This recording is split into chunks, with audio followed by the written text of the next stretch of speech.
I still remember the exact moment my world shattered. Not with a loud sound, but with a quiet, unbearable silence. It was a rainy evening, the kind where the sky feels heavy, like it's carrying secrets it can't hold anymore. I was sitting by the window, holding my phone, staring at a message that didn't make sense. At least not at first. Transaction successful. That message should have made me feel secure, relieved. After all, I had just transferred my entire life savings, every rupee I had worked for, to my husband. Because I trusted him. Because I believed in us. My name is Aisha, and for 5 years, I lived what I thought was a perfect life. A loving husband, a stable home, and dreams that felt so close I could almost touch them. My husband, Samir, wasn't just my partner. He was my safe place. Or at least, that's what I thought. And then there was my sister, Sana. She was my childhood, my secrets, my laughter. The one person who knew me better than anyone else. We weren't just sisters. We were best friends. Or so I believed. That evening, Samir had told me about a business opportunity.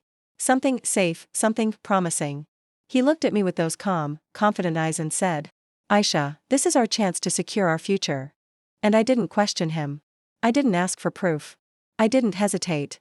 Because love, when it feels real, makes you blind in the most dangerous ways. But what I didn't know that day was that I wasn't investing in our future. I was handing over everything I had to the very people who were about to destroy me. At first, everything felt normal. Samir acted the same. He still smiled, still sat beside me at dinner, still held my hand like nothing had changed. If there was a crack in our life, I couldn't see it yet. But something inside me, a quiet voice I had ignored for years, started to whisper. It began with small things. Late-night phone calls. Messages he would quickly hide. Excuses that didn't quite fit. And then there was Sana. She started visiting more often. At first, I was happy. I thought maybe she missed me. Maybe she just wanted to spend time together like we used to. But slowly, I began to notice the way she looked at Samir. And the way he looked back. It wasn't obvious. It wasn't something you could point at and say, "This is wrong." It was subtle. Quiet. Hidden in moments that passed too quickly to catch. But too strongly to ignore. One night, I walked into the living room and heard them laughing. Not just laughing, but sharing something. Something I wasn't part of. When they saw me, everything stopped. The silence that followed felt heavier than any words. "Why are you both so quiet?" I asked, forcing a smile. Sana looked away. Samir cleared his throat. "Nothing, Aisha. Just talking. Just talking." That phrase stayed with me. Because deep down, I knew it wasn't just anything. Days turned into weeks, and the distance between me and Samir grew, while the closeness between him and Sana became impossible to ignore. And then, everything changed. One afternoon, I went to the bank. I just wanted to check on the investment. Maybe ask a few questions, understand where my money had gone. But when the manager looked at my account, his expression shifted. "Ma'am, this account has been emptied." I felt my heart drop. "What do you mean?" I whispered. He turned the screen toward me. Every single rupee, gone. Transferred. To an account that didn't belong to Samir. It belonged to Sana. In that moment, I didn't feel anger. I didn't even feel pain. I felt nothing. Like my entire existence had just been erased. But what broke me completely was what I saw next. That evening, I followed them. I don't know what pushed me to do it. Maybe instinct. Maybe desperation. And there they were. Together. Not hiding. Not pretending. Standing close.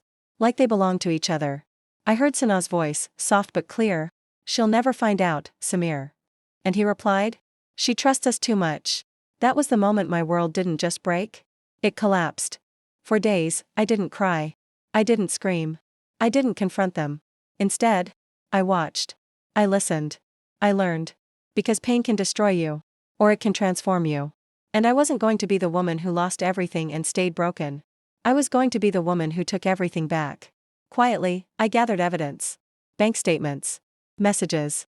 Call logs. Every lie they told. I turned into proof. Samir thought I was still blind. Sana thought I was still trusting. And that was my greatest advantage. One evening, I invited them both for dinner. I smiled. I cooked. I acted like nothing had changed. They sat across from me, comfortable, confident, unaware. And then, slowly, I placed the documents on the table. Samir's smile faded. Sana's hands trembled. "I know everything," I said calmly. The silence that followed was different this time. Not heavy. Not confusing. Just final. Samir tried to speak. "Aisha, it's not what you think." I stopped him. No, I said softly. It's exactly what I think. I looked at Sana, the sister I once loved more than anyone. You didn't just take my money, I whispered. You took my trust, my family, my belief in people. But I wasn't there to beg. I wasn't there to cry. I was there to end it.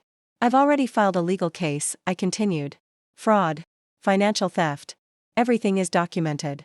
Their faces changed. Fear replaced confidence. And for the first time, they understood. They hadn't just betrayed me. They had underestimated me. In the weeks that followed, everything unraveled for them. The truth came out. The money was traced. And justice, slowly but surely, found its way. As for me, I didn't get my old life back. But I got something stronger. Myself. Today, when I look back, I don't just see betrayal. I see a lesson. That trust is powerful. But it should never come without awareness. That love is beautiful. But it should never make you lose yourself. And most importantly, the people who break you don't get to define you. Because sometimes, the deepest betrayal doesn't end your story. It reveals your strength.